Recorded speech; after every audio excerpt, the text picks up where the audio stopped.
Hello guys, welcome back to hello engineer platform. जैसा कि आप लोग जानते हो कि मेरा आरसीसी का लेक्चर चल रहा है और मुझे आशा है कि आप लोग को अच्छा लग रहा होगा, पसंद आ रहा होगा और मुझे लगता है कि आप लोग अच्छे होंगे, मस्त होंगे और अपने जीवन में व्यस्त होंगे।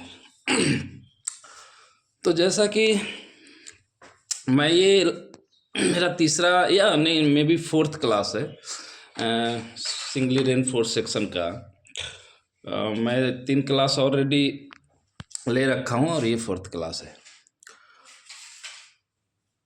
फ्रेंड्स, ये आरसीसी का वो चैप्टर है फ्रेंड्स, ये आरसीसी का वो चैप्टर है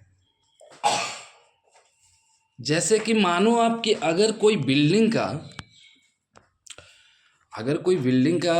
ये जो हम लोग फाउंडेशन डालते हैं, बिल्डिंग का ढांचा तैयार करते हैं। जैसे हम लोगों ने क्या किया कि छत को ढाल लिया बिना ईंट लगाए, बिना फिनिशिंग किए।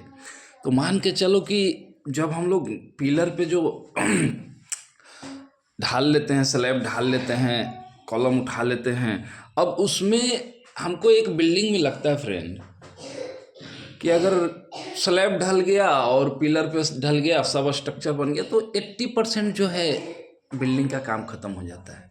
10% में हमारा ब्रिक्स जुड़ते हैं और 10% 5% में हमारा ये क्या प्लास्टर उलास्टर, और 5% में हमारा जो लास्ट फिनिशिंग है friend. In the same way RCC is the मतलब back sorry singly reinforced rectangular section जो है backbone of RCC. So guys, इस चैप्टर को गाइज बहुत ही इत्मीनान से आप लोग पढ़ो। मैं स्टार्ट भी किया हूँ, इस पर टाइम भी दे रहा हूँ। ओके गाइज, आप लोग का ज़्यादा टाइम ना लेते हुए हम सिंगली रेनफोर्स सेक्शन का आगे का पार्ट स्टार्ट करते हैं। ओके गाइज, ये सब 1 सेकंड देख लो। आप लोग सारे टर्म आप लोग देख रखे हो, क्योंकि ये हमारा सेक्शन का काम आएगा, इसलिए इसको दिखा दिया। ओके, आप लोग को मैं सेकेंड लेक्चर में यहाँ तक ला दिया, सी तक। ओके,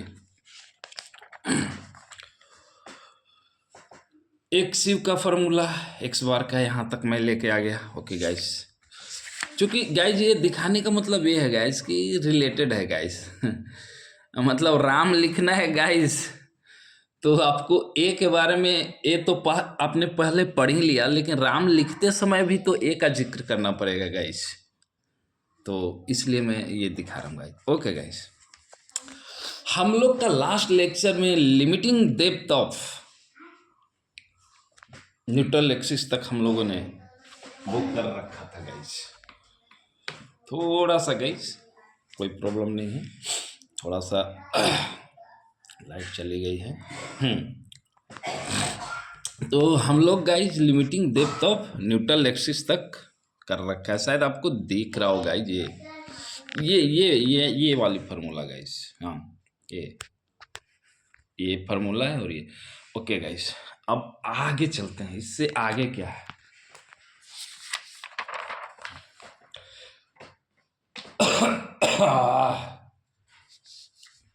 सॉरी गाइस थोड़ा, हाँ यस। तो जैसा कि आप लोग जान रहे हो फ्रेंड कि हमारा आरसीसी का लेक्चर चल रहा है और हम लोग लिमिटिंग डेप्थ तक कर रखा है। अब उससे आगे है फ्रेंड, मैं स्क्रीन पे लिख रखा हूं, जो कि आप लोग पढ़ पा रहे होगे। There are 3 types of rectangular section. Yes friend, यहाँ से जो है मस्त स्टार्ट हो गया आरसीसी का सेक्शन एनालिसिस। ओके फ्रेंड, उसमें आगे मैं क्या लिख रखा हूँ, चलिए आप लोग को 1 बाय 1 दिखाता हूँ। There are 3 types of rectangular section: balance section, under reinforce section, over reinforce section. Okay friend, चलिए हम लोग आगे देखते हैं। यस, बैलेंस सेक्शन क्या है फ्रेंड? बैलेंस सेक्शन पे मैं थोड़ा 2 मिनट लूँगा।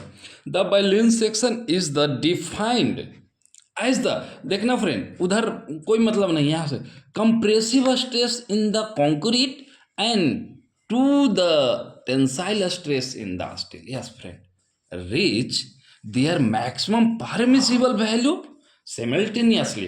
फ्रेंड आप इस डिफिनेशन को एक बार पढ़ो।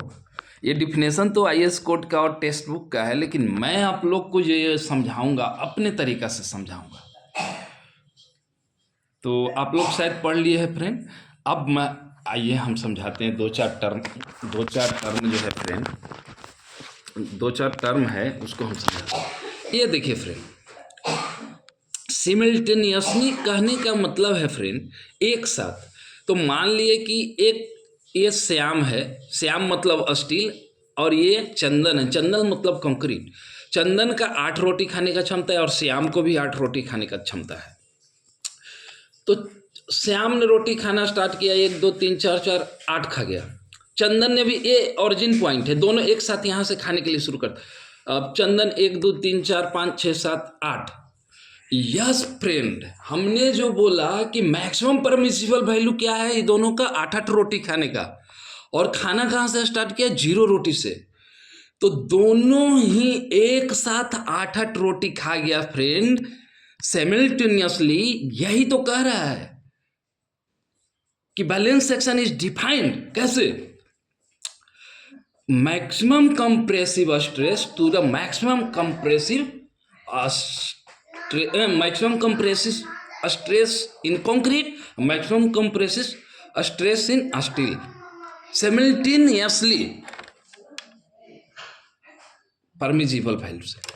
Okay friend, that's it. इससे आगे बैलेंस सेक्शन नहीं है, और मुझे लगता है कि मैं समझा पाया हूँ, नहीं तो एक बार फिर कमेंट बॉक्स में आप लोग बोलना। अब देखिए फ्रेंड्स, अब हम लोग चूंकि लिमिटिंग कर दिए थे तो एक्सयू को एक्सयू लिमिट के बराबर कर देंगे। ओके, अब आइए हमारा है, थोड़ा जल्दी जल्दी करेंगे फिर, analysis of balance section. Okay, एक्सयू neutral depth, एक्सयू limiting depth of neutral axis, epsilon x strain in concrete, ये सब बताने की जरूरत नहीं है फ्रेंड, सब बता दिया हूँ। एफ सी के stress in concrete, epsilon S strain in steel, F S stress in steel. Okay friend, आप लोग जैसा कि ये फार्मूला एक्सिलिम का डेप्थ ऑफ न्यूट्रल एक्सिस, ये मोस्ट इंपॉर्टेंट, इसी फार्मूला पे सारा खेल है। मैं हर मतलब लेक्चर में ये फार्मूला लिखूंगा फ्रेंड, तो आप लोग देखो अच्छे से। अब आ जाओ फ्रेंड, स्ट्रेन इन कंक्रीट, ये वैल्यू से आप लोग वाकिफ हो, हमको यहाँ पे कुछ बोलने की जरूरत नहीं। एफ सी क्या है फ्रेंड, स्ट्रेस इन कंक्रीट। तो स्ट्रेस इन कंक्रीट कैसे निकालेंगे फ्रेंड, स्ट्रेस इन कंक्रीट कैसे निकालेंगे, फोर्स बाय एरिया। यस, तो हमारा फोर्स जो निकाला था उसमें पिछले वाला चैप्टर में सी इक्वल टू, वो यहाँ पे रख देंगे और रख के एरिया से डिवाइड करेंगे तो आ जाएगा। और ये स्ट्रेन, ये वैल्यू से आप लोग वाकिफ हो, इस पर ज़्यादा हम ध्यान नहीं देंगे। और एफ एस, ये भी हमने जो टी निकाल रखा था सी और टी, उसको एरिया से बस डिवाइड करेंगे स्टील का, दैट्स इट। ये हमारा एनालिसिस ऑफ बैलेंस सेक्शन है friend, that's all about balance section. आगे का वीडियो में हम लेके आएंगे, इसका 2 पार्ट बचा हुआ फ्रेंड। ओके फ्रेंड, मुझे आशा है कि आप लोग को समझ में आया। Thank you, okay bye.